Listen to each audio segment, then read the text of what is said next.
अग्निपथ योजना आखिरकार क्या है यह अग्निपथ योजना और कौन आएंगे इसके अंतर्गत। तो दोस्तों, आपको क्या लगता है कि अग्निपथ योजना हमारे जवानों के लिए और हमारे देश के लिए कितनी गंभीर साबित होने वाली है? क्योंकि अग्निपथ योजना के लिए जो सैनिक होंगे वो सिर्फ 4 साल के लिए भर्ती होंगे, उसके बाद में उनको सेवा से हटा दिया जाएगा। उनको ना ही OROP मिलेगी, ना ही पेंशन, ना ही कुछ और मिलेगा। उनको सिर्फ अपना जमा किया हुआ फंड ही दिया जाएगा और उसके बाद में उनको हटा दिया जाएगा। एक क्या कर लेंगे अग्निवीर? देश को कैसे अपनी सेवा देंगे? क्योंकि 4 साल में तो एक जवान ट्रेंड ही हो पाता है जो अपने देश के लिए खुद को न्यौछावर करता है, लेकिन अब तो 4 साल के दौरान उसे ट्रेनिंग भी दी जाएगी और उसे हटा भी दिया जाएगा। उससे हमारे देश को गंभीर हालतों में पहुंचाने वाली है जो सरकार है, उसका तो कुछ बिगड़ने वाला है नहीं, लेकिन हमारा देश पूरी तरह से बिगड़ जाएगा क्योंकि वो उन हालातों में पहुंच जाएगा जब हमारे अग्निवीर हमारे देश को अपनी पूरी तरह से सेवा नहीं दे पाएंगे। क्योंकि एक जवान को लगेगा कि वो सिर्फ 4 साल के लिए ही सेना में भर्ती हुआ है और उसके बाद में वह सेवा से हटा दिया जाएगा, तो वह कैसे अपना सेवा पूरी तरह से अपनी दिल से हमारे भारत की सेवा कर पाएगा, क्योंकि उसे 4 साल में हटा दिया जाएगा। तो दोस्तों, मेहमान सैनिकों के दम पर जंग नहीं जीती जाती है।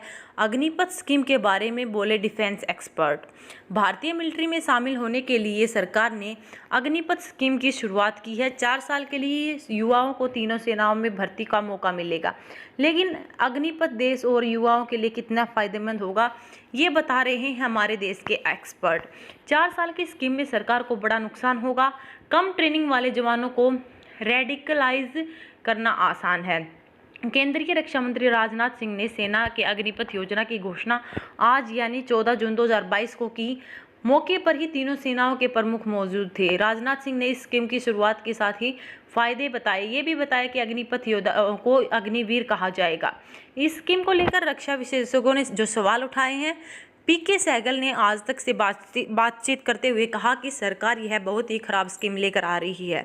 यह सरकार के लिए अग्निपथ साबित हो सकता है, लेकिन देश की बेरोजगारी बहुत कम है। 40,000 लोगों को एक साथ भर्ती करने का जो प्लान है सरकार ने अग्निपथ स्कीम के तहत तैयार किया है। यह लोग आएंगे तो सही, फौज को ज्वाइन भी करेंगे, लेकिन 4 साल बाद उन्हें सिर्फ निराशा हाथ लगेगी। 4 साल बाद अग्निवीरों को लगेगा कि उनके साथ तो बेहद ही गलत हो रहा है।